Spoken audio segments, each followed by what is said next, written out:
ये एक मंजिल है तो रास्ते भी होंगे और एक मेंटर भी जो मुश्किलों को आसान बना दे। नतीजे संयोग नहीं होते, दूसरों से बेहतर स्कोर होते हैं। GS Score, an institute for civil services. Good career is a process, and mentoring at GS Score is driven by primarily two objectives. One is empowerment and another is excellence. This is what we are known for.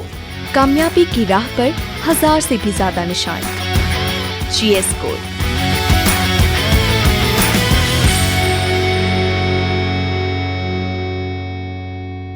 Hello everyone, मेरा नाम है हिमांशु वत्स और मैंने UPSC CAPF AC exam 2021 में all India rank 1 हासिल की है। तो आज मैं दिल्ली नॉलेज ट्रैक प्लेटफॉर्म के थ्रू आप लोगों को अपनी स्ट्रेटजी के बारे में बताने की कोशिश करूंगा कि किस तरह से मैंने सीएपीएफ एग्जाम की प्रिपरेशन करी, कैसे मैंने अपनी लाइफ के अंदर लो फेजेस जो है उनको हैंडल किया, उसके साथ साथ गाँव के अंदर रह करके मैंने कैसे अपनी प्रिपरेशन करी, क्या मेरी स्ट्रेटेजी थी, क्या मैंने बुक लिस्ट वगैरह फॉलो करी, इसके साथ साथ और कौन कौन सी ऐसी चीजें थी जो मैं कर रहा था और अपने आप को मोटिवेटेड रख रहा था। तो वो सारी चीजें मैं डीकेटी के थ्रू आपको बताने की कोशिश करूंगा। तो सबसे पहले मैं अपनी बेसिक इन्फॉर्मेशन के बारे में बताऊं तो जैसा कि मैंने बताया, मेरा नाम हिमांशु वत्स है। मैं झटीगरा गांव से बिलोंग करता हूं जो कि नजफगढ़ टाउन के अंदर पड़ता है, दिल्ली के अंदर। और मैंने अपनी सारी प्रारंभिक शिक्षा, अपनी ग्रेजुएशन वगैरह वो सब इसी एरिया से होकर के पास करी है। मैंने अपनी 10th, अपनी 12th ये मैंने रावमान सिंह पब्लिक स्कूल से पास करी है। इसके साथ साथ मैंने अपनी जो ग्रेजुएशन है कंप्यूटर इंजीनियरिंग में Netaji Subhash institute of technology Dwarka से पास करी है। मैंने 2019 में ग्रेजुएट होने के बाद यूपीएससी की प्रिपरेशन जो थी वो स्टार्ट की। यूपीएससी के अंदर बात करें तो मेरी प्रिपरेशन जो थी वो इस तरह से रही कि मैंने 2019 में अपना सिविल सर्विसेज की प्रिपरेशन करना शुरू किया। और 2019 में जब मैंने प्रिपरेशन शुरू की थी तो मैंने अपना मैथ्स ऑप्शन जो है चूज किया। कहीं ना कहीं मैंने सिविल सर्विसेज की तैयारी करी, एक अटेम्प्ट दिया, लेकिन वहां मुझे लगा था कि सीएपीएफ भी एक अच्छी अपॉर्चुनिटी है, एक अच्छा एग्जाम है जिसको हर एक यूपीएससी एस्पिरेंट को देना चाहिए अगर उसके मन में एक ग्रुप ए की जॉब जो है वो हासिल करने का एक मोटिवेशन है उसके अंदर और वो चाहता है अपने लिए, अपनी फैमिली के लिए, अपने एरिया के लिए कुछ करना। तो सीएपीएफ वो एक अपॉर्चुनिटी आपको प्रोवाइड करता है। तो मैंने वही चीज ध्यान रखते हुए सीएपीएफ का एग्जाम 2020 के अंदर दिया। बट फर्स्ट अटेम्प्ट में मैं इंटरव्यू तक तो गया लेकिन मैं फाइनली सेलेक्ट नहीं हो पाया। मेरा फाइनल सिलेक्शन 6 मार्क्स से नहीं हुआ और मैं जो है रिजर्व लिस्ट में भी नहीं आ पाया। लेकिन कहीं ना कहीं ये था कि सीएपीएफ एक ऐसा एग्जाम है जिसको अचीव किया जा सकता है, जिसको किया जा सकता है। मेरे अंदर वो कैपेबिलिटी है, मेरे अंदर वो चीजें हैं जो मैंने पढ़ रखा है सारा, वो वही यूटिलाइजेशन जो है वो सीएपीएफ के अंदर होगा। तो मैंने उस चीज को ध्यान में रखते हुए एक और अटेम्प्ट दिया 2021 के अंदर और ये मेरा सेकंड अटेम्प्ट था। सीएपीएफ 2021 का जब मैंने अटेम्प्ट दिया, इस बार मैंने अपनी जो प्रिपरेशन थी उसको थोड़ा सा स्ट्रेटेजिक वे में चेंज किया, थोड़ा सा स्मार्ट वे में चेंज किया और अपना जो स्कोर था उसको मैंने रिटन एग्जामिनेशन के अंदर लगभग 54-55 मार्क्स तक जंप मारा और इंटरव्यू के अंदर 20 मार्क्स का जंप मारा और ओवरऑल मैंने ऑल इंडिया रैंक 1 जो है वो हासिल करी सेकंड अटेम्प्ट के अंदर। ये मेरा सेकंड अटेम्प्ट था। इसके अलावा 2022 का जो सीएपीएफ का एग्जाम था उसका भी इंटरव्यू मुझे देना था, मैं उसके लिए भी एलिजिबल था। बट सिंस आप लोगों को पता है कि सीएपीएफ की एक पॉलिसी होती है एग्जाम की कि अगर आप फाइनली सेलेक्ट हो जाते हो तो आप अगले साल के प्रोसेस के अंदर पार्टिसिपेट नहीं कर सकते। तो इस वजह से मैंने वो इंटरव्यू स्किप किया। तो ये था मेरे बारे में। अब बात करते हैं कि मैंने अपनी प्रिपरेशन की कैसे। तो देखो, सीएपीएफ एग्जाम के बारे में बात करूं तो सीएपीएफ का जो सिलेबस है वो कहीं ना कहीं एक सबसेट की तरह, सिविल सर्विसेज एग्जाम की तरह। तो अगर सिविल सर्विसेज एग्जाम की मैंने तैयारी करी थी तो उस तैयारी ने मुझे कुछ ना कुछ सपोर्ट किया सीएपीएफ की प्रिपरेशन में। मैंने सिविल सर्विसेज में 3 अटेम्प्ट दिए। पहले अटेम्प्ट मैंने 2020 में दिया जिसमें मैंने मेंस लिखा मैथ्स ऑप्शनल के साथ, बट मैं मेंस क्वालिफाई नहीं कर पाया। Second attempt and third attempt में मेरा प्रीलिम्स ही क्वालिफाई नहीं हुआ। तो ये मेरे लिए एक बहुत लो फेज था। खुद को हैंडल करना काफी ज्यादा डिफिकल्ट जो है वो हो गया था। फेलियर को हैंडल करना बहुत डिफिकल्ट हो गया था। कहीं ना कहीं प्रेशर मेरे ऊपर ये आ गया था कि अब जॉब भी नहीं है, कॉलेज की प्लेसमेंट भी हमने नहीं ली और कहीं भी सिलेक्शन भी नहीं हो पा रहा, किसी भी एग्जाम में नहीं हो पा रहा। तो वो कहीं ना कहीं एक तरीके का डिमोटिवेशन था। बट सिंस जो सिविल सर्विस की प्रिपरेशन थी उसने मेरे अंदर वो चीजें डेवलप कर दी थी कि मैं सीएपीएफ के एग्जाम को अच्छे तरीके से प्रिपेयर कर सकता हूँ, अच्छे तरीके से इसको दे सकता हूँ। तो दूसरे अटेम्प्ट में जब मैंने सीएपीएफ का दिया, मैंने रिटन एग्जाम के अंदर मैंने फर्स्ट अटेम्प्ट में 2020 में मेरे 133 मार्क्स थे, लेकिन सेकंड अटेम्प्ट में 185 मार्क्स आए पेपर 1 में और मैंने 50 मार्क्स का जंप किया। देन पेपर 2 जो सब्जेक्टिव पार्ट है वो मेरा नॉर्मली था और मैंने उसके लिए कोई खास ज्यादा तैयारी की भी नहीं। तीसरा जो स्टेप होता है फिजिकल मेडिकल, इसके लिए मैंने पहले अटेम्प्ट में ही काफी तैयारी कर ली थी। मैंने लगभग 2-3 महीना रनिंग, लॉन्ग जंप ये सब प्रैक्टिस की थी और उसके बाद जो है मैंने अपना इंटरव्यू जो है उसके लिए प्रिपरेशन किया और इस बार इंटरव्यू में भी काफी ज्यादा मेहनत करी, खूब एफर्ट्स लगाए। कुछ मेंटोर मिले, चौधरी सर जो मेंटोर थे उन्होंने काफी हेल्प की। मेरी एक फ्रेंड है उसने बहुत ज्यादा हेल्प करी इंटरव्यू की प्रिपरेशन में, शुरू से लेकर के एंड तक मेरे मॉक इंटरव्यूज लेना, तो वो चीजें थी। और इस प्रोसेस के थ्रू मैंने इंटरव्यू में लास्ट ईयर 90 मार्क्स थे और इस बार 110 मार्क्स, तो मैंने एक अच्छा जंप जो है वो मारा, one of the highest score मैंने किया और ऑल इंडिया रैंक 1 जो है वो हासिल करी। अब बात करते हैं मेरी स्ट्रेटेजी, मेरी जो स्ट्रेटेजी थी वो क्या थी इस एग्जाम को क्वालिफाई करने की। तो देखो, सबसे पहले तो आप लोगों को स्ट्रेटेजी से पहले ये पता होना जरूरी है कि एग्जाम के अंदर होता क्या क्या है। तो ये जो सीएपीएफ एसी एग्जामिनेशन है, असिस्टेंट कमांडेंट एग्जामिनेशन है, ये आपको एक अपॉर्चुनिटी प्रोवाइड करता है कि आप एक गजेटेड ऑफिसर अपॉइंट हो सकते हो, एक एज ए पुलिस ऑफिसर या पैरामिलिट्री ऑफिसर भी कह सकते हैं हम, वो आप अपॉइंट हो सकते हो किसी भी सेंट्रल आर्म पुलिस फोर्सेज के अंदर, जिसके अंदर हमारी 5 फोर्सेज होती हैं, CISF, SSB, ITBP, BSF and CRPF. ये 5 फोर्सेज के लिए एग्जाम होता है जिसके अंदर आप एक ग्रुप ए गजेटेड ऑफिसर बनते हो, कंपनी कमांडर बनते हो, जो कि एक 130-140 मैन की जो कंपनी होती है उसको लीड करता है, उसको पूरा उसका एडमिनिस्ट्रेशन जो है वो संभालता है। तो ये एक अपॉर्चुनिटी काफी अच्छी मिलती है, कहीं ना कहीं पुलिस की तरह और पैरामिलिट्री की तरह हम देख सकते हैं, एक अच्छी अपॉर्चुनिटी है गवर्नमेंट सर्विसेज की तरफ से। ठीक है, इस एग्जाम के बारे में बात करें तो इस एग्जाम में 3 स्टेप्स होते हैं। सबसे पहला written examination, then physical medical examination and then third step होता है इंटरव्यू, पर्सनैलिटी टेस्ट। अब रिटन एग्जामिनेशन के बारे में बात करें तो इसमें 2 पार्ट होते हैं, एक होता है पेपर 1, दूसरा होता है पेपर 2। पेपर 1 जो है वो हमारा सब्जेक्टिव एग्जामिनेशन है जिसके अंदर 125 क्वेश्चन आते हैं, हर एक क्वेश्चन 2 मार्क्स का होता है और टोटल 250 मार्क्स का पेपर होता है जिसमें 1/3 की नेगेटिव मार्किंग भी होती है। देन उसके बाद सेकंड पार्ट जो होता है वो आपने जिस टाइम पे पेपर 1 दिया जिस दिन, उसके 2 घंटे बाद आपका पेपर 2 होगा, वो 3 घंटे का सब्जेक्टिव एग्जामिनेशन होता है और ये 200 मार्क्स का ये पेपर होता है। तो रिटन जो हो गया वो हमारा हो गया 450। आगे मैं आपको दोनों पेपर की स्ट्रेटेजी भी एक एक करके बताऊंगा कि किस तरह से आप उनकी प्रिपरेशन कर सकते हैं। देन जैसे ही आप रिटन क्वालिफाई करते हो, आपका फिजिकल मेडिकल जो है वो होगा। फिजिकल मेडिकल आपका एक डेडिकेटेड सेंटर्स होते हैं, आपके एरिया के हिसाब से आपको सेंटर जो अलॉट कर दिया जाएगा एंड देन उसके बाद आपका फिजिकल मेडिकल होगा जिसके अंदर आप फिजिकल स्टैंडर्ड टेस्ट देते हो, फिजिकल एफिशिएंसी टेस्ट देते हो एंड मेडिकल स्टैंडर्ड टेस्ट जो है वो देते हो। Physical standard test basic standards हैं जिसके अंदर आपकी हाइट 165 सेंटीमीटर से ज्यादा होनी चाहिए for boys, 157 centimetre for girls and then उसके बाद आपका चेस्ट मेजरमेंट होती है जो कि बॉयज के लिए 81 सेंटीमीटर मिनिमम और मैक्सिमम जो है 86 सेंटीमीटर, मतलब मिनिमम 81 सेंटीमीटर और 5 सेंटीमीटर का एक्सपेंशन होना जरूरी है। गर्ल्स के लिए ये चीज नहीं होती है। देन उसके बाद आपकी वेट मेजरमेंट है, यूपीएससी का जो नोटिफिकेशन है सीएपीएफ का, उसमें आपका एक चार्ट मेंशन होता है जिसके अंदर हाइट, वेट और एज के हिसाब से आपका क्राइटेरिया मेंशन होता है, उस हिसाब से आप अपना वेट देख सकते हो किस रेंज में आपका वेट होना चाहिए। जैसे फिजिकल स्टैंडर्ड टेस्ट होता है, फिर आपका फिजिकल एफिशिएंसी टेस्ट होता है जिसके अंदर आपको 800 मीटर्स करनी होती है 3 मिनट 45 सेकंड में for boys, 4 minute 45 second for girls. Then उसके बाद आपका 100 मीटर्स होता है जिसके अंदर आपको 16 सेकंड में करनी होती है फॉर बॉयज, 18 सेकंड में करनी होती है फॉर गर्ल्स। देन उसके बाद आपकी लॉन्ग जंप होती है, लॉन्ग जंप आपको 3 चांसेस मिलते हैं और इसके अंदर आपको 11 या 12 फीट होता है फॉर बॉयज एंड जो गर्ल्स है उनके लिए मेरे ख्याल से 10 फीट होता है, 9 फीट होता है, सॉरी बॉयज के लिए होता है 3.5 मीटर एंड गर्ल्स के लिए होता है 3 मीटर। देन उसके बाद एक होती है शॉर्ट पुट और वो शॉर्ट पुट सिर्फ बॉयज के लिए, गर्ल्स के लिए नहीं है। इससे पहले 2021 से पहले तक या 2022 तक सिर्फ एक चांस मिलता था शॉर्ट पुट में। अब सीएपीएफ 2023 के नोटिफिकेशन से यूपीएससी ने इसके अंदर 3 चांसेस जो है वो ला दिए।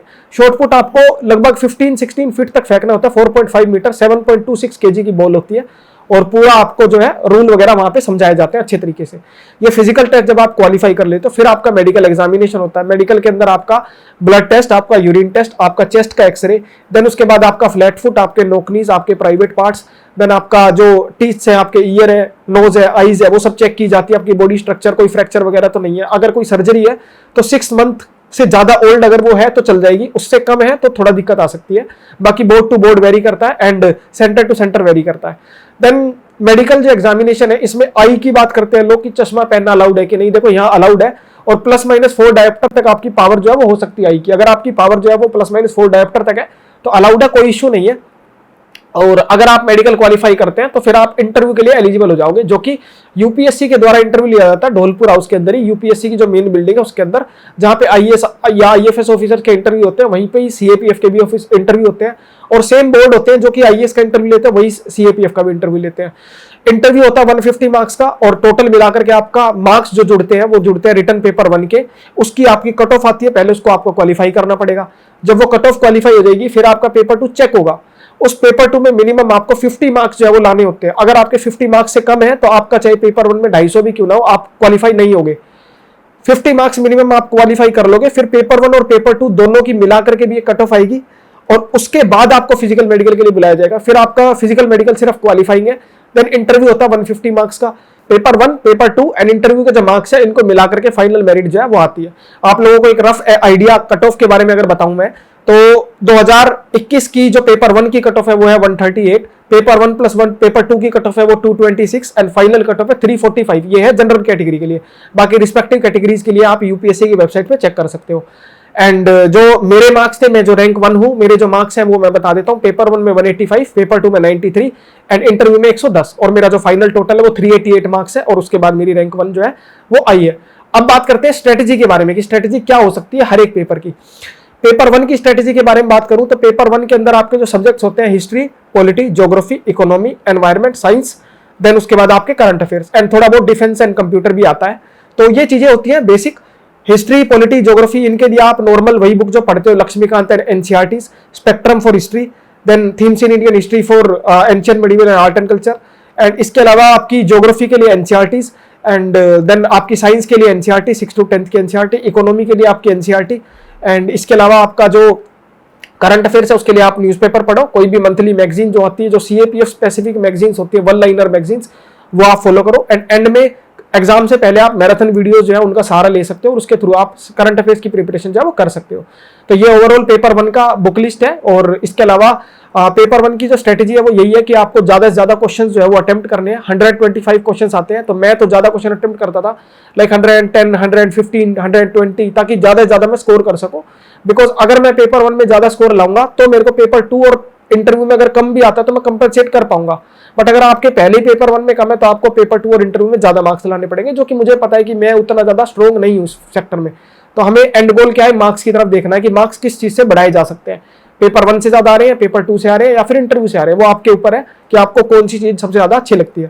पेपर 2 की स्ट्रेटेजी के बारे में बात करें, पेपर 2 का सिंपल है कि आपको एग्जाम को कंप्लीट करना है, पूरा पेपर जो है वो लिखना है। दूसरा, आपको न्यूज़पेपर जो है उसका सहारा लेना पढ़ने के लिए, जो भी कंपोनेंट आते हैं, ऐसे, रिपोर्ट, आर्गुमेंट, वो सारा का सारा आपका न्यूज़पेपर से कवर होता है। एंड इसके अलावा आप कोई भी जो है आईएएस कोचिंग्स की जो मैगजीन्स होती है उनको फॉलो कर सकते हो फॉर डीप जो डिटेल्ड करंट अफेयर्स होते हैं, जो इशू बेस्ड करंट अफेयर्स होते हैं, जो कि सीएपीएफ में एज ए एसे, रिपोर्ट और आर्गुमेंट आपको देखने को मिलते हैं। इसके अलावा पेपर 2 में आपका प्रीसी और कॉम्प्रिहेंशन आता है, जो कि बेसिक आपने 10th 12th में भी किया होगा। एंड देन ग्रामर आती है, सब्जेक्टिव इन नेचर, जो भी आपने 10th 12th में पढ़ी होगी, थोड़ी बहुत डिफरेंट पढ़नी होती है, जिसके लिए आप एसपी बख्शी और नीतू सिंह करके एक बुक आती है, इनको फॉलो कर सकते हो। इसके अलावा पेपर 2 में एक इंपॉर्टेंट बुक है जो कि है इंटरनल सिक्योरिटी की book by Ashok Kumar and Vipul. इनके द्वारा जो बुक लिखी गई है काफी अच्छी है और काफी इंटरनल सिक्योरिटी को कवर करा देती है। लगभग 1 या 2 क्वेश्चन इंटरनल सिक्योरिटी का हर साल पेपर 2 में देखने को मिलता है। तो ये रिटर्न की स्ट्रेटेजी थी, रिटर्न की बुक लिस्ट थी ओवरऑल। बाकी अगर मार्क्स अपने आपको बूस्ट करना है तो पेपर 1 में वही है, ज्यादा से ज्यादा अटेम्प्ट करने पड़ेंगे, नेगेटिव को कम रखना पड़ेगा। एंड दूसरा, पेपर 1 के अंदर सबसे ज्यादा फोकस आपको जो करना है वो करना है साइंस के ऊपर। साइंस के ऊपर आपको सबसे ज्यादा फोकस करना है, क्योंकि 125 में से 30 के आसपास क्वेश्चन साइंस के आते हैं। दूसरा फोकस आपको जो रखना है वो रखना है आपका पॉलिटी के ऊपर, क्योंकि ये काफी ईजी होता है और सब सही करके आते हैं, आप गलत करना अफोर्ड नहीं कर सकते इसके अंदर। तीसरा आपका फोकस जो रखना है वो रखना है मैथ्स एंड रीजनिंग के ऊपर, क्योंकि 15 से 16 क्वेश्चन आते हैं, बहुत ईजी होते हैं, सारे के सारे सोल्व किए जा सकते हैं। एंड देन आप अपना ज्योग्राफी, हिस्ट्री, इकोनॉमी, इन सब के ऊपर भी फोकस कर सकते हो। बट सबसे ज्यादा फोकस आपका होना चाहिए एनसीईआरटी साइंस की 6 to 10 तक की, और थोड़ा बहुत 11th 12th का भी आपको पढ़ना पड़ता है। वो आप जब प्रीवियस ईयर क्वेश्चंस को देखोगे, एनालाइज करोगे, तो आपको समझ में आ जाएगा कि प्रीवियस ईयर क्वेश्चंस की कितनी इंपॉर्टेंस है। पेपर 1 में कौन सा सब्जेक्ट ऐसा है जो सबसे ज्यादा आता है, किसके क्वेश्चन सबसे ज्यादा देखने को मिलते हैं, कौन से टॉपिक्स है जो सबसे ज्यादा बार रिपीट होते हैं, इसके लिए प्रीवियस ईयर क्वेश्चन बेस्ट है। उसके अलावा कोई और चीज की आपकी रिक्वायरमेंट नहीं पड़ेगी। देन पेपर 2 के बारे में बात करें, पेपर 2 के अंदर सबसे ज्यादा फोकस आपका होना चाहिए ग्रामर के ऊपर, जो कि सब्जेक्टिव इन नेचर होती है, बट फिर भी वो ऑब्जेक्टिव है। वो सब्जेक्टिव है, लेकिन स्टिल वो इतना स्कोरिंग पार्ट है कि उसके अंदर अगर आप अच्छे तरीके से प्रिपेयर करते हो तो आप 25 में से 25 मार्क्स की जो ग्रामर है उसमें से आप 22 मार्क्स स्कोर कर सकते हो और आप ओवरऑल एक एज पे बैठ सकते हो दूसरे लोगों के कंपैरिजन में। ठीक है, तो ये पेपर 1 एंड पेपर 2 की ओवरऑल जो है बुक लिस्ट एंड स्ट्रेटेजी मैंने आपको बता दिया। अब फिजिकल मेडिकल का मैंने आपको बता दिया, आपको आप फिजिकली अपने आप को फिट रखना है एंड इसके साथ साथ मेडिकली अपने आप को फिट रखना है। वो मेडिकल का आपके हाथ में नहीं है, बट जितना आप कर सकते हो उतना ध्यान रखो एंड फिजिकल की प्रैक्टिस आपको करते रहनी है। एक वेट का इश्यू होता है जो मैं बता देता हूं, मेडिकल में अगर आपको री मेडिकल मिलता है यानी कि रिव्यू मेडिकल मिलता है, तो रिव्यू मेडिकल अब नेक्स्ट दिन होने लग गया है। पहले वो 30-40 दिन बाद या 45 दिन बाद होता था, लेकिन अभी री मेडिकल जो होगा वो अगले दिन ही होगा। तो आपको अपना वेट वगैरह जो है वो लिमिट के अंदर रखना है, जो चार्ट यूपीएससी ने दिया नोटिफिकेशन के अंदर उसके हिसाब से जो आपका वेट है उसी रेंज के अंदर होना चाहिए। 1-2 किलो का एक्सटेंशन आपको मिल जाएगा, कोई प्रॉब्लम नहीं है, लेकिन 4-5 किलो, 7 किलो, 10 किलो ये नहीं मिलेगा बिल्कुल भी। तो आपको अपने वेट को उस रेंज के अंदर जो है वो रखना है। ठीक है, इससे आप अपना मेडिकल में जो री मेडिकल वाला सीन है उससे बच पाओगे। देन बात करते हैं इंटरव्यू की प्रिपरेशन के अंदर। इंटरव्यू की प्रिपरेशन जो है वो मैंने कैसे की, तो इंटरव्यू की प्रिपरेशन को मैं कुछ सेगमेंट्स के अंदर डिवाइड करता हूं। सबसे पहले आपका इंटरनल सिक्योरिटी होता है, दूसरा आपका डिटेल्ड एप्लीकेशन फॉर्म होता है। जब आप रिटन एग्जामिनेशन क्वालिफाई करोगे तो आपसे डेफ भरवाया जाएगा, जिसके अंदर आपकी सारी डिटेल्स होगी, आपकी ग्रेजुएशन, आपकी जो 12th है वो सब, आपकी हॉबीज हो गई, आपके इंटरेस्ट हो गया, आपकी लीडरशिप चीजें हो गई, देन उसके अलावा आपकी फोर्स प्रेफरेंस हो गई, वो सारा आपसे भरवाया जाता है। तो ये डेफ हो गया, इंटरनल सिक्योरिटी हो गया, तीसरा आपका करंट अफेयर्स हो गया, चौथी चीज आपकी जो हो गई वो हो गई आपकी प्रैक्टिस, जो मिररिंग प्रैक्टिस या मॉक इंटरव्यू जो हम करते हैं वो। तो ये 4 कंपोनेंट के ऊपर मैंने ज्यादा फोकस किया। मैंने पहले अपने डेफ को प्रॉपर तरीके से पढ़ा, हर एक कंपोनेंट को, हर एक चीज को, यूनियन वर्ड अगर लिखा है, ढोलपुर हाउस लिखा है, तो हर चीज का मतलब जाना। मेरी अगर hobbies watching movies and web series है तो अच्छे तरीके से समझा कि वेब सीरीज क्या है, मूवीज क्या है, डिफरेंस क्या है, कौन सी चल रही है, कौन सी नहीं चल रही है, किस पे इशू क्रिएट हो रहा है, प्रोपेगेंडा क्या चल रहा है, ये सारी चीजें मैंने अलग अलग एंगल से सोच के उसकी प्रिपरेशन करी। करंट अफेयर्स के लिए आप जो है न्यूज़पेपर को फॉलो करोगे, इंटरव्यू के लिए भी और अपने नॉर्मल एग्जाम की प्रिपरेशन करने के लिए भी। न्यूज़पेपर के साथ साथ आप कुछ यूट्यूब चैनल्स को भी फॉलो कर सकते हो, उनकी वीडियो जो आती रहती है आप वो फॉलो कर सकते हो, जिसके थ्रू आप जो है अपनी करंट अफेयर्स के साथ टच में रह सकते हो। और इसके अलावा आप मॉक इंटरव्यूज, काफी सारे प्लेटफॉर्म्स हैं, काफी सारी इंस्टीट्यूट्स हैं जो कि मॉक इंटरव्यूज प्रोवाइड करते हैं, आप वो ज्वाइन कर सकते हो और उधर अपनी प्रैक्टिस जो है वो कर सकते हो। बाकी अपने ऊपर कॉन्फिडेंस और ट्रस्ट होना बहुत ज्यादा जरूरी है, खासकर इंटरव्यू में। और अगर आपको कोई एक अच्छा मेंटोर मिल जाता है, जैसे मैं लकी था, मेरे पास 2 लोग थे, एक तो चौधरी सर थे और एक मेरी फ्रेंड थी, ये 2 लोग मेरे लिए काफी लकी थे। तो आपको भी अगर ऐसा कोई फ्रेंड मिल जाता है जो कि आपको इंटरव्यू की प्रिपरेशन में हेल्प कर सके तो बहुत अच्छी बात होती है। तो ये सारी स्ट्रेटेजी थी पेपर 1 की, पेपर 2 की, फिजिकल मेडिकल के बारे में मैंने आपको बताया और इंटरव्यू की। अब बात करते हैं मेरी लाइफ के बारे में कि मैंने अपनी लाइफ के अंदर जो लो फेजेज आई उसको किस तरह से हैंडल किया। देखो, मैं शुरुआत से एक ऐसा स्टूडेंट रहा हूं जो पढ़ने में ठीक था, उसको कभी कोई प्रॉब्लम नहीं आई, ना 12th में आई, ना 10th में आई, ना ग्रेजुएशन के अंदर आई। लेकिन जब मैं यूपीएससी के अंदर एंटर हुआ, जब मैंने 2019 के अंदर प्रिपरेशन करनी शुरू की, तो काफी सारी प्रॉब्लम्स आई। स्टार्टिंग के अंदर कोविड हो गया, अपना जो एग्जाम था वो कुछ पोस्टपोन हो गया, उस चीज को हैंडल करना।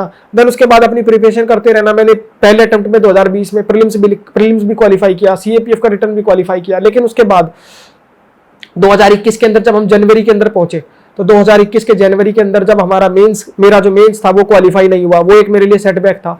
देन सीएपीएफ का जो मेरा इंटरव्यू था वो 2022 के जनवरी के अंदर हुआ, मैं उसके अंदर भी फेल हुआ और मैं फाइनली सेलेक्ट नहीं हो पाया, वो भी मेरे लिए बहुत बड़ा सेटबैक था। एंड देन जो 2021 का अक्टूबर था उसमें मैंने सिविल सर्विस का दूसरा अटेम्प्ट दिया, मैं फिर से प्रीलिम्स में फेल हुआ। तो ये कहीं ना कहीं 2022 के जनवरी तक आते आते मैं फेल ही होता जा रहा था, मैं कहीं पे सक्सेसफुल नहीं हो पाया था। अभी तक मेरे हाथ में कोई ऐसी चीज नहीं लगी थी जो कि मैं खुद को ये बोल सकूं कि हाँ हिमांशु अब ऐसा कुछ मिल गया है कि अब टेंशन करने की कोई जरूरत नहीं है। तो जून 2022 में जब मैंने अपना तीसरा प्रीलिम्स दिया सिविल सर्विसेज का, मैं फिर से फेल हो गया उसमें। एक बार मेंस लिखने के बाद 2 बार प्रीलिम्स में फेल हो जाना, ये मेरे लिए बहुत बहुत डिमोटिवेटिंग चीज थी। मैं खुद को हैंडल नहीं कर पा रहा था, मैं बहुत ज्यादा परेशान था। मेरे दिमाग में ये था कि ना तो मैं सीएपीएफ में सेलेक्ट हो पाया हूँ, ना ही मेरे 3 अटेम्प्ट मेरे सिविल सर्विस में जा चुके हैं। स्टेट पीसीएस का मेरे को कोई खास ज्यादा इंटरेस्ट था नहीं, तो मैंने ज्यादा दिए नहीं।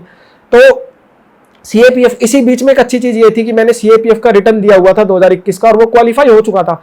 फिजिकल मेडिकल हमारे दिसंबर में हो चुके थे, दिसंबर 2021 के अंदर, तो वो भी मेरे क्वालिफाई हो चुके थे। तो जस्ट मेरे पास सीएपीएफ का इंटरव्यू बचा हुआ था। तो मेरे पास एक ये चैलेंज था कि जनवरी 2022 के अंदर जब मैं सीएपीएफ में फाइनली फेल हो गया, तो अब क्या करना है, अब आगे इंटरव्यू की तैयारी करनी है, 2021 के सीएपीएफ 2021 के इंटरव्यू की तैयारी करनी है या फिर सिविल सर्विसेज की आगे कंटिन्यू करनी है। उस दुविधा के अंदर रहते रहते मैंने सिविल सर्विस की तैयारी की बट नहीं कर पाया उतने अच्छे से, मैं फिर से प्रीलिम्स से फेल हुआ। लेकिन अब जून 2022 के अंदर जाने के बाद मैंने कुछ डिसाइड किया कि यार अब हिमांशु कुछ डिफरेंट करना पड़ेगा, कुछ ऐसा अलग करना पड़ेगा जिससे मैं भी मोटिवेटेड रहूं, मेरी फैमिली भी मोटिवेटेड रहे, उनको ये फील ना हो कि मैं सिर्फ टाइम पास कर रहा हूं, या किसी को भी ये फील ना हो, मुझे खुद भी फील ना हो, मेंटल प्रेशर मेरे ऊपर ना आए।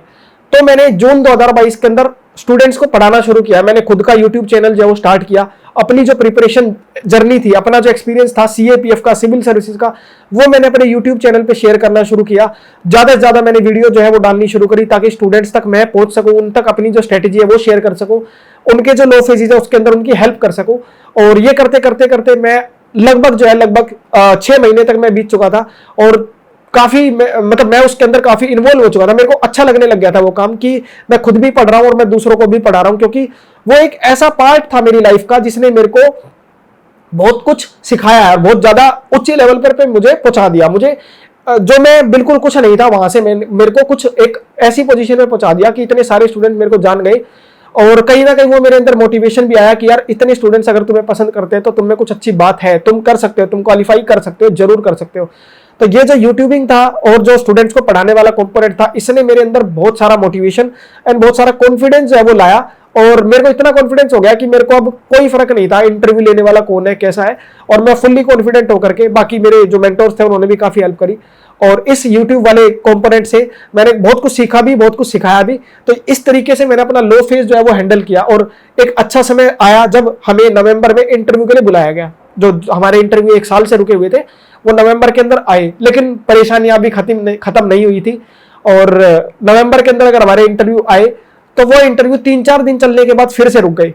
क्यों रुक गए? क्योंकि कोई कोर्ट केस था जिसकी वजह से यूपीएससी के द्वारा हमारे इंटरव्यू को बीच में रोकना पड़ा। वो फिर से एक डिमोटिवेटिंग फेज आया हमारे सबके लिए, सिर्फ मैं ही नहीं, जितने भी हमारे जो मेरे साथ के जो जितने भी बैचमेट्स हैं, जो सब सीएपीएफ का इंटरव्यू देने वाले थे, उन सबके लिए एक लो फेज था, एक डिमोटिवेटिंग फेज था कि पहले तो 1 साल बाद ही इंटरव्यू आया है, और उसके बाद दोबारा वो भी जो है वो अटक गया बीच में।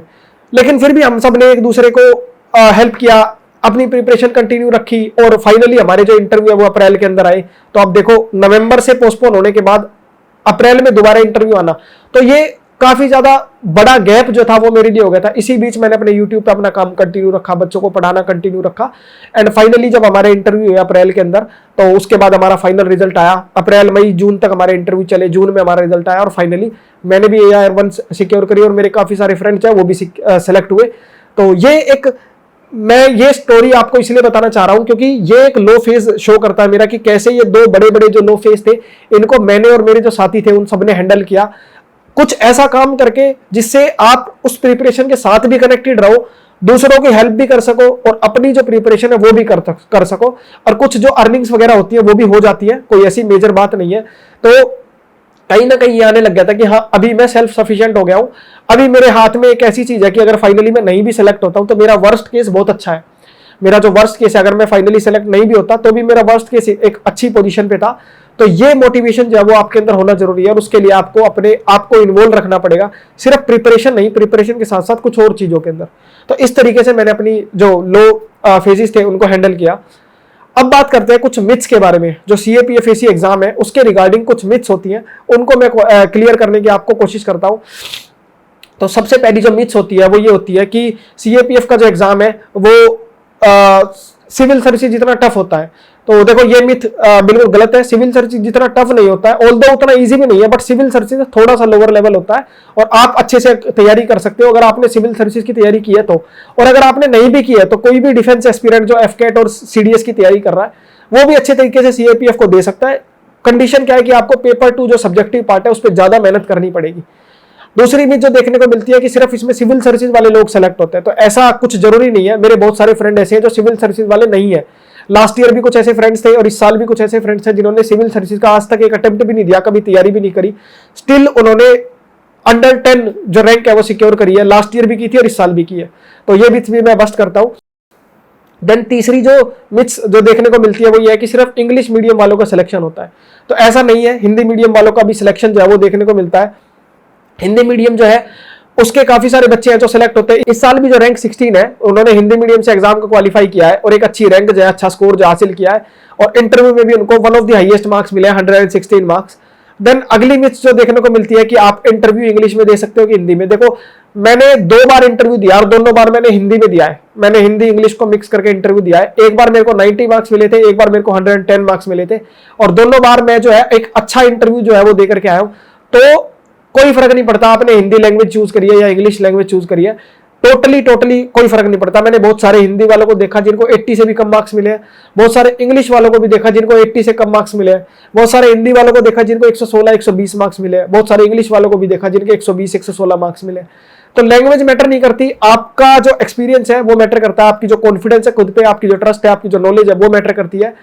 और सबसे इंपॉर्टेंट बात ये होती है कि आपके अंदर ये कॉन्फिडेंस होना जरूरी है कि आप वो चीज जो डिजर्व करते हो, अगर आप उस सीट पे जाकर के वहां बैठे हो उस बोर्ड के सामने, तो आप वो डिजर्व करते हो, आपको वो चीज जो है वो ऐसे मिली नहीं है, आपको किसी ने ऐसे दिया नहीं है कि आप कहीं लाइन में लगे हुए थे और लाइन में सबसे पहले आपका नंबर था और आपको वो चीज मिल गई है ना, ऐसा कुछ तो नहीं है। आपको उस अपने ऊपर वो ट्रस्ट और कॉन्फिडेंस होना बहुत ज्यादा जरूरी है, और वो इसलिए आता है क्योंकि आप वो चीज डिजर्व करते हो, वो आपको ऐसे ही जो है बांटा नहीं है, किसी ने फ्री में नहीं दिया है, ठीक है, आपने उसके लिए मेहनत की है। तो ये एक मिथ है। देन उसके बाद एक मिथ ये होती है कि गर्ल्स का सिलेक्शन नहीं होता, ऐसा कोई जरूरी नहीं है। ऑल्दो 2021 के रिजल्ट के अंदर ये हुआ है कि 150 पीपल के अंदर से सिर्फ एक ही गर्ल है, लेकिन ये कोई फिक्स नहीं है। यूपीएससी को कोई ऐसी पॉलिसी नहीं है कि हमें 2 गर्ल्स को सेलेक्ट करना है, 10 गर्ल्स को सेलेक्ट करना है। अगर 150 की 150 गर्ल्स भी सेलेक्ट हो जाती है तो 150 की 150 गर्ल्स ही जाएंगी ट्रेनिंग करने के लिए। कोई ऐसा फिक्स नहीं है कि बॉयज 33% आएंगे या गर्ल्स 33% आएंगी, कोई भी ऐसा रिजर्वेशन नहीं है, सब इक्वल है, ट्रेनिंग भी दोनों के लिए इक्वल होती है। बट फिर भी जो है गर्ल्स का सिलेक्शन कम क्यों होता है, तो इसका मैं 2 कारण मैं बता सकता हूं। सबसे पहला तो एग्जाम जो है उसके अंदर पार्टिसिपेशन कम है, कुछ पैट्रियार्कल नेचर की वजह से, और कुछ थोड़ा सा ये सोच के कि फौज वगैरह के अंदर जो है गर्ल्स इतना अच्छे तरीके से जो है नहीं कर पाएंगी। बट मुझे नहीं लगता ऐसा कुछ होता है, क्योंकि मेरे कुछ फ्रेंड्स हैं 2020 में जो कि गर्ल्स हैं और अच्छे तरीके से अपनी ट्रेनिंग जो है उन्होंने कंप्लीट भी कर ली है, लगभग कंप्लीट कर ली है। देन दूसरा जो रीजन है गर्ल्स के सिलेक्शन का, कम सिलेक्शन का, वो होता है थोड़ा फिजिकल मेडिकल थोड़ा सा टफर साइड पे पड़ जाता है गर्ल्स के लिए, और मोस्टली लोग जब जो है वो काफी बड़ा चैलेंज है, प्रैक्टिस उतनी नहीं होती है, इस वजह से वो क्वालिफाई नहीं कर पाते कई बार।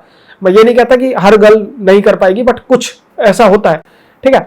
तो ये कुछ मिथ्स थी जो कि सीएपीएफ एग्जाम के रिगार्डिंग है। और एक और मिथ है जो कि बोला जाती है कि इसके अंदर इंटरव्यू जो होता है वो एसएसबी जैसा होता है। नहीं, इसमें जो इंटरव्यू है वो सीडीएस वाला जो एसएसबी है वैसा नहीं होता है, बल्कि इसमें इंटरव्यू आईएएस का जो इंटरव्यू होता है जो 30-40 मिनट्स का इंटरव्यू, वैसा इंटरव्यू इसके अंदर देखने को मिलता है, जिसके अंदर पैनल होता है, पैनल के अंदर 4 मेंबर्स होते हैं और वो आपका इंटरव्यू लेते हैं और आपको जो मार्क्स है वो अलोकेट करते हैं। कोई भी 5 दिन का स्टे वाला जो इंटरव्यू है वो यहाँ पे नहीं होता है, ठीक है। तो ये सारी मिथ्स थी जो कि सीएपीएफ एसी एग्जाम के रिगार्डिंग जो वो देखने को मिलती है।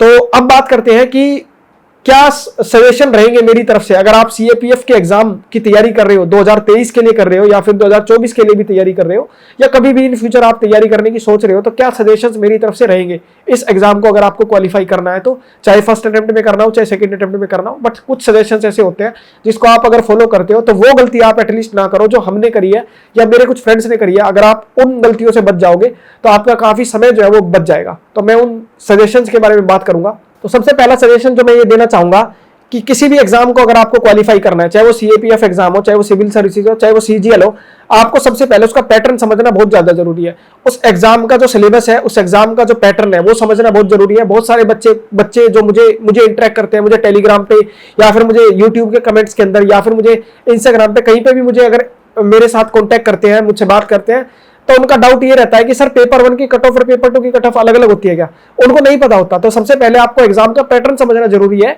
किसी भी एग्जाम के लिए, कि इसके अंदर पेपर 1 कितने क्वेश्चन आ रहे हैं, कितने मार्क्स का क्वेश्चन है, नेगेटिव मार्किंग कितनी है, कट ऑफ कितनी जाती है, पिछले 5 साल में कितनी कट ऑफ गई है। ये जितने भी टॉपिक्स हैं इन सबके ऊपर मैंने अपने पर्सनल चैनल के ऊपर भी वीडियो जो है वो क्रिएट की है कि कितनी कट ऑफ है, क्या स्ट्रेटेजी है, कितना ट्रेंड है, कौन सा सब्जेक्ट कहां से पढ़ना है, वो सब कुछ मैंने उसके अंदर बताया हुआ है। स्टिल मैं आपको ये सजेशन जो है वो दे रहा हूं कि आपको पैटर्न को समझना बहुत ज्यादा जरूरी है उस एग्जाम का। दूसरा जो सजेशन रहेगा वो ये है कि पेपर 1 के ऊपर आपको थोड़ा सा ज्यादा फोकस करना है। सीएपीएफ एग्जाम के लिए खासकर मैं बोल रहा हूं, पेपर 1 के ऊपर थोड़ा सा ज्यादा फोकस करना है और उसमें भी साइंस के ऊपर ज्यादा फोकस करना है, मैथ्स के ऊपर ज्यादा फोकस करना है, करंट अफेयर्स के ऊपर फोकस ज्यादा करना है, लेकिन बहुत ज्यादा पढ़ना नहीं है। उनको सोर्सेस सही रखने हैं, कोई भी एक सीएपीएफ स्पेसिफिक मैगजीन, एंड इसके अलावा लास्ट में जो एग्जाम से 10 दिन पहले 5 दिन पहले मैराथन वीडियोज आती है, लास्ट 6 मंथ के करंट अफेयर, लास्ट 1 ईयर के करंट अफेयर्स, वो ये दो चीजें आप फॉलो करते हो, आपका करंट अफेयर्स काफी अच्छे तक हो जाएगा। देन तीसरा सजेशन जो मेरी तरफ से रहेगा पेपर 2 के लिए, सीएपीएफ एग्जाम का जो पेपर 2 है, इसके अंदर आपको काफी ज्यादा एफर्ट्स लगाने की जरूरत है। बहुत सारे लोग ऐसे होते हैं लाइक मी, जिनको पता है कि मैं अच्छा लिख लेता हूं तो मैं ज्यादा प्रैक्टिस करता नहीं, बट हर एक बच्चा उस लेवल का उस लेवल पे नहीं होता। पेपर 2 के अंदर राइटिंग कंपोनेंट में उस लेवल पे नहीं होता, तो आपको वो मेहनत जो है करनी पड़ेगी। पेपर 2 के लिए आपको ग्रामर के ऊपर थोड़ा ज्यादा ध्यान देना पड़ेगा। अगर आपकी इंग्लिश वीक है तो आपको 8th 9th क्लास की जो ग्रामर होती है वो आप अच्छे तरीके से पढ़ो, और उसको पढ़ करके आप ग्रामर जो है उसकी प्रैक्टिस जो है वो करो, उससे आपका बेस बन जाएगा। फिर आप सब्जेक्टिव ग्रामर जो सीएपीएफ एग्जाम में आती है उसको प्रीवियस ईयर क्वेश्चंस देख करके टॉपिक्स आइडेंटिफाई करो कि ये टॉपिक्स हैं जो ग्रामर के आते हैं, उसको फिर आप प्रैक्टिस करो। दूसरा, पेपर 2 के लिए राइटिंग को प्रैक्टिस जो है वो बहुत ज्यादा जरूरी है। आपको 300 वर्ड के अंदर ऐसे लिखना है, 300 वर्ड के अंदर आर्ग्यूमेंट लिखना है, 200 वर्ड के अंदर रिपोर्ट लिखनी है, तो ये आपके लिए बहुत ज्यादा जरूरी है। इसके लिए आपको राइटिंग प्रैक्टिस करनी पड़ेगी। उसके लिए आप चाहो तो कोई टेस्ट वगैरह जो है वो भी देना चाहो तो दे सकते हो, बट पेपर 2 के लिए राइटिंग प्रैक्टिस बहुत ज्यादा जरूरी है। आप डायरेक्ट एग्जाम के अंदर लिखोगे तो आपका कुछ ना कुछ पेपर छूट जाएगा। पेपर 2 का गारंटीड है। बहुत सारे लोग ऐसे हैं जो मेरे साथ सेलेक्ट भी हुए हैं और नहीं भी सेलेक्ट हुए, बट उनका पेपर 2 में कुछ ना कुछ छूट गया है, तो आपको उस चीज का ध्यान रखना है कि आपका कुछ छूटे ना। देन उसके बाद अगला जो सजेशन मेरी तरफ से रहेगा सीएपीएफ एग्जाम के लिए स्पेसिफिकली, कि आपको अपने आप को फिजिकली स्ट्रॉन्ग रखना है और आपको मेडिकली फिट रखना है। फिजिकली स्ट्रॉन्ग रखने का क्या मतलब है कि आप रेगुलर जो है वो रनिंग करो, रेगुलर जॉगिंग जो है वो करो, आप अपने वेट को जो है वो लिमिट के अंदर रखो। एंड मेडिकली फिट रखने का मतलब ये कि आप ध्यान रखो कोई चोट वोट ना लगे, अपनी जो आई पावर है उसका भी थोड़ा सा ध्यान रखें। एंड इसके साथ साथ अपने आप को जो मेडिकली फिट है वो रखे, अपने वेट वगैरह के ऊपर ध्यान रखना काफी ज्यादा जरूरी है, बिकॉज बहुत सारे बच्चे ऐसे हैं जो मेडिकली वेट की वजह से बाहर हो जाते हैं। एंड लास्ट में मैं आपको जो एक और जो मेरा सजेशन रहेगा वो ये रहेगा कि आपको अपने ऊपर ट्रस्ट एंड कॉन्फिडेंस होना बहुत ज्यादा जरूरी है।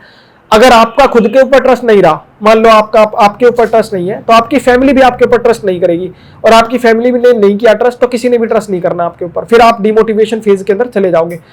तो खुद के ऊपर ट्रस्ट रखना बहुत ज्यादा जरूरी है। जब आप अपने ऊपर ट्रस्ट रखोगे तो आप मोटिवेटेड रहोगे, कॉन्फिडेंस आपका हाई रहेगा और आप अपनी प्रिपरेशन सही तरीके से करते रहोगे। देन एक और सजेशन जो मैं दे सकता हूं वो ये है कि आपको प्रीवियस ईयर क्वेश्चंस को बहुत अच्छे तरीके से करना है। चाहे किसी भी एग्जाम की आप तैयारी कर रहे हो, चाहे सीएपीएफ हो, सिविल सर्विसेज हो, सीजीएल हो, प्रीवियस ईयर क्वेश्चन काफी ज्यादा इंपॉर्टेंट है। काफी सारे क्वेश्चन ऐसे हैं जो कि रिपीट होते हैं। पेपर 1 के भी क्वेश्चन रिपीट होते हैं, पेपर 2 में भी टॉपिक्स रिपीट होते हैं। पेपर 2 की कुछ डेडिकेटेड थीम्स है जो कि आपको प्रीवियस ईयर क्वेश्चंस को देखोगे तो पता चल जाएंगी। हर थीम्स के ऊपर से एक क्वेश्चन जो है वो हर साल देखने को मिलता है। तो अगर आप अच्छे तरीके से प्रीवियस ईयर क्वेश्चंस को एनालाइज करोगे तो आपका पेपर 1 और पेपर 2 काफी अच्छे तरीके से हो जाएगा। एंड इंटरव्यू के लिए भी मैं आपको बता दूं, जो स्पीकिंग प्रैक्टिस है वो काफी ज्यादा जरूरी है। इंटरव्यू में 2 कंपोनेंट होते हैं, एक होता है स्पीकिंग और एक होता है आपका नॉलेज।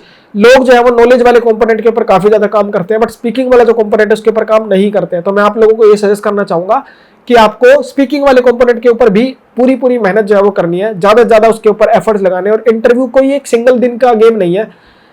होने को वो इंटरव्यू 30 मिनट का होता है, 40 मिनट का होता है, लेकिन वो एक सिंगल डे गेम नहीं है। आप एक दिन के अंदर वो चीज नहीं डेवलप कर सकती। तो वो एक लॉन्ग प्रोसेस होता है पर्सनैलिटी डेवलपमेंट का, जो कि आपको अभी से ही अपनी प्रिपरेशन के साथ साथ लेकर के चलना पड़ेगा। उसके लिए आपको न्यूज़पेपर पढ़ना पड़ेगा, कुछ बुक्स पढ़नी पड़ेंगी, करंट अफेयर्स के साथ अपने आप को अवेयर रखना पड़ेगा, इंटरनल सिक्योरिटी पढ़नी पड़ेगी। ठीक है, तो ये सारे सजेशंस थे जो कि मेरी तरफ से थे for the all the aspirant जो कि सीएपीएफ एग्जाम की तैयारी कर रहे हैं फॉर 2023 और 2024। लास्ट में हम लोग बात करते हैं कि आप अपने आप को मोटिवेटेड रख कैसे सकते हो। किसी भी एग्जाम की प्रिपरेशन के दौरान मोटिवेटेड रहना बहुत ज्यादा जरूरी है। आपके अंदर वो चीज जो है वो होनी जरूरी है। उसके लिए सबसे पहला जो मैं अपने साथ भी यूज करता था और आप लोगों को भी सजेस्ट करूंगा कि आपको आपका वाई क्लियर होना चाहिए। आपको ये पता होना चाहिए कि आप इस एग्जाम की तैयारी क्यों कर रहे हो। कोई भी एग्जाम जो आपने चूज किया है, किसी ने आपको जबरदस्ती उसके अंदर नहीं बिठाया, आपने उसको चूज किया है तो क्यों चूज किया है। जब मेरे सामने भी ऐसी बहुत सारी सिचुएशंस आती थी, जब मेरे कुछ फ्रेंड्स हैं जो मेरे कॉलेज से पास आउट है और मेरे कॉलेज की जो प्लेसमेंट रेट है बहुत हाई है, प्लेसमेंट भी काफी अच्छी मिलती है, तो मेरे दिमाग में कहीं ना कहीं ये आता था कि हिमांशु, जो मेरे साथ के फ्रेंड्स हैं वो 2 लाख 3 लाख रुपए पर मंथ अर्न कर रहे हैं और मैं जीरो पे बैठा हुआ हूं, तो मुझे कहीं ना कहीं बुरा लगता था, डिमोटिवेशन होता था। लेकिन उसके बाद मेरे को अपना वाई क्लियर था। जब भी वो चीज मेरे मन में आती थी, मैं ये सोचता था कि मैं यहाँ क्यों आया हूं। वो मैंने खुद चूज किया है, मेरे को किसी ने बिठाया नहीं, ना मेरे पेरेंट्स ने, ना मेरे किसी फ्रेंड ने, ना ही किसी और फैमिली मेंबर ने, ना किसी टीचर ने। मैंने खुद के लिए खुद का रास्ता जो है वो चूज किया है। अगर मैंने वो चूज किया है तो उसको पूरा करना भी मेरी ही जिम्मेदारी है, और उसको छोड़ करके आगे बढ़ना तो वो भी मेरी ही जिम्मेदारी है। तो इसलिए खुद का वाई क्लियर होना बहुत जरूरी है। आपको आपका रीजन पता होना जरूरी है कि आप इस एग्जाम की तैयारी कर रहे क्यों कर रहे हो। मेरा रीजन, मेरा वाई जो था बिल्कुल क्लियर था, क्यों मैं चाहता था कि मैं अपने गांव के अंदर, अपने इस गांव के अंदर, जठीगरा गांव के अंदर पहला गजेटेड ऑफिसर बनना चाहता था। ऑल्दो इससे पहले भी कुछ ऑफिसर्स बने हैं, लेकिन यूपीएससी के थ्रू जो बनना है ना, वो बहुत बहुत ज्यादा डिफरेंट मेरे को लगता है कि वो है बहुत डिफरेंट, और वो अपने आप में एक बहुत बड़ा मुकाम है। तो वो भाई मेरे अंदर क्लियर था कि मैं अपने गांव का पहला गजेटेड ऑफिसर बनना चाहता था। मेरी पूरी फैमिली में कोई भी गवर्नमेंट सर्विसेज के अंदर नहीं है, और अगर है भी तो बहुत लोअर लेवल पे है। तो मेरे मन में ये क्लियर था कि मेरे को इस लेवल तक पहुंचना है ताकि मैं अपनी फैमिली के लिए कुछ अच्छा कर सकूं, अपने गांव के लिए भी बहुत कुछ अच्छा कर सकूं। बहुत सारी चीजें होती है जो आप अपने ऑफिसर बनने के बाद अपने एरिया के लिए कर सकते हो। तो ये मेरा भाई क्लियर था। दूसरा रीजन, आप अपने दूसरा तरीका जिसके के थ्रू आप अपने आप को मोटिवेट कर सकते हो, वो है अपनी फैमिली के साथ बात करना। मेरी जब भी कोई प्रॉब्लम आती थी, मैं अपनी फ्रेंड के साथ और अपनी बहन के साथ, अपनी मम्मी के साथ, अपने पापा के साथ, जो भी मेरे को प्रॉब्लम आती थी, मैं इन 4 लोगों के साथ हमेशा डिस्कस करता था। 1-2 फ्रेंड्स और हैं जिनके साथ मैं डिस्कस करता था, ताकि कभी भी कोई भी लो फेज आए तो ये कुछ वो सजेशंस मुझे दे सके, ताकि मैं कोई गलत डिसीजन जो है अपनी लाइफ के अंदर ना लूं। क्योंकि वो फेज ऐसा होता है कि जब आप डिमोटिवेटेड हो रहे हो, तब आप जो डिसीजन लोगे ना, वो मोस्टली गलत ही होंगे। ठीक है, वो बहुत बहुत डिफिकल्ट होता है उस टाइम पे सही डिसीजन लेना। तो इसीलिए मैं अपनी फैमिली के साथ जो है वो बात करता था। फैमिली को अपनी चीजें बताना, अपनी प्रॉब्लम्स बताना, उनसे उनकी जो चीजें हैं वो सुनना, ऐसे ही आसपास की बातें करना, ताकि उनको भी ये फील रहे कि हाँ भाई बच्चा हमारे साथ कनेक्टेड है और ये बहुत ज्यादा परेशान नहीं है, ये ठीक चल रहा है। ठीक है, तो ये है। और फैमिली आपको जो है वो लो फेज के अंदर भी सपोर्ट करेगी, और जो अच्छा फेज होगा ना उसके अंदर भी आपके साथ खड़ी रहेगी। तीसरा जो आपको करना चाहिए वो ये है कि आप अपने आप को सिर्फ पूरे एक ही एग्जाम के अंदर मत डाल दो। अगर आप अपने आप को पूरा 100% एक एग्जाम के अंदर ही डाल दोगे तो आप अपनी लाइफ जो है वो काफी हद तक सब स्पॉइल कर रहे हो। आपको थोड़ा बहुत फिजिकल एक्टिविटीज करना भी जरूरी है, कुछ डिफरेंट चीजें जो है वो करना जरूरी है, थोड़ा बहुत बुक्स पढ़ना, या फिर कुछ आपकी हॉबी हो, कोई भी आपकी हॉबी हो। लाइक मेरी हॉबी जो है वो watching movies and web series है, और इसके साथ साथ मैं जो है थोड़ा बहुत जो है घूमना फिरना भी कर लेता हूं। तो ये आपकी जो हॉबीज है उनको आप फॉलो करो, ताकि आप जो है वो एक ही चीज के अंदर फंसे ना रह जाओ, और आप अपने आप को जो है बिल्कुल ही लाइक वो है ना कि बिल्कुल ही एक डार्क जोन के अंदर डाल दो, तो वो ना हो। और आप कोई ऐसी एक्टिविटीज करते रहो जो जिससे आपको अच्छा लगे, जिससे आप मोटिवेशन हो। जैसे मैं कभी भी अगर परेशान होता था, मेरा मन नहीं कर रहा पढ़ने का या कुछ भी, तो मैं उस दिन नहीं करता था पढ़ाई। उस दिन मैं अपनी कुछ मूवीज वगैरह, कुछ वेब सीरीज वगैरह वो सेलेक्ट करता और वो देखता था, बिकॉज मेरे को पता है कि इससे मेरा माइंड जो है वो ठीक होगा, और उसके बाद मैं फिर दुगनी एनर्जी के साथ अपनी प्रिपरेशन जो है वो कर पाऊंगा। तो यही सारी चीजें अगर आप अपनी लाइफ के अंदर फॉलो करोगे, और सिर्फ एग्जाम की तरफ नहीं घुसे रहोगे, अपनी फैमिली के साथ इंटरेक्ट करोगे, अपनी कुछ चीजें जो पढ़ाई के अलावा भी चीजें वो भी करोगे, तो आप अच्छा जो है आप पॉजिटिव भी रहोगे और अच्छे तरीके से अपनी प्रिपरेशन करते रहोगे। एंड लास्ट में मैं आप लोगों को बस यही बोलना चाहूंगा कि अपने ऊपर ट्रस्ट रखना बहुत जरूरी है, अपने ऊपर कॉन्फिडेंस रखना बहुत ज्यादा जरूरी है। अगर आपको कॉन्फिडेंस रहेगा तो ही आप उस एग्जाम के ऊपर उतना कर पाओगे। और ऐसा कोई रूल नहीं होता कि जो टॉपर्स होते हैं वही क्वालिफाई करते हैं। मैंने बहुत सारे लोगों को ऐसे को देखा है जिन्होंने SOL वगैरह से ग्रेजुएशन करी है, डिस्टेंस से ग्रेजुएशन करी है, लेकिन स्टिल उन्होंने बहुत अच्छी रैंक्स जो है हासिल करी है CAPF में या सिविल सर्विसेज में। तो यही सारी स्ट्रेटेजी थी, यही सारी मेरी जो है मेरे एक्सपीरियंसेस थे, यही सारी मेरे जो थी मेरी जो जर्नी थी वो मैंने आपको बताई। जो लो फेजेस थे, जो हाई फेजेस थे, जो मेरे टिप्स थी, जो मेरी मोटिवेशन थी, जो मेरे सजेशंस थे। तो इस वीडियो के थ्रू मैं आप लोगों को यही सारी चीजें बताने की कोशिश कर रहा हूँ। एंड लास्ट में मैं DKT को भी थैंक्स करना चाहूंगा कि इन्होंने मुझे ये अपॉर्चुनिटी दी, इस प्लेटफॉर्म प्रोवाइड किया, ताकि मैं और ज्यादा लोगों तक अपना जो है रीच जो है, मैं लोगों तक अपनी स्ट्रेटेजी जो है वो शेयर कर पाऊँ।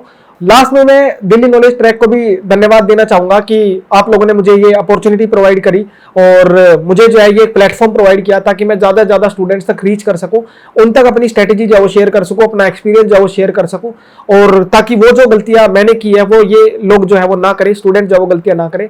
एंड ये सारी स्ट्रेटेजी थी। बाकी आप लोगों को अगर और ज्यादा डिटेल में आपको कोई लगता है कि कोई ऐसा कंपोनेंट है जो मैंने मिस कर दिया, तो आप लोग मेरा YouTube चैनल फॉलो कर सकते हो, UPSC CAPF विद हिमांशु वत्स। ये मेरा YouTube चैनल है जिसके ऊपर मैं पिछले 1 साल से CAPF AC एग्जाम से रिलेटेड वीडियोस डाल रहा हूं। मैंने काफी सारे एस्पेक्ट जो कवर किए हैं, चाहे सिलेबस हो, बुक लिस्ट हो, एवरीथिंग। तो उस चैनल का लिंक आपको डिस्क्रिप्शन बॉक्स के अंदर मिल जाएगा, तो आप चेकआउट कर सकते हो, सारी वीडियो जो है देख सकते हो। हर एक कंपोनेंट को मैंने काफी कॉम्प्रिहेंसिव एंड काफी डिटेल्ड वे में एक्सप्लेन किया है। लास्ट में thank you so much, thanks for watching this video.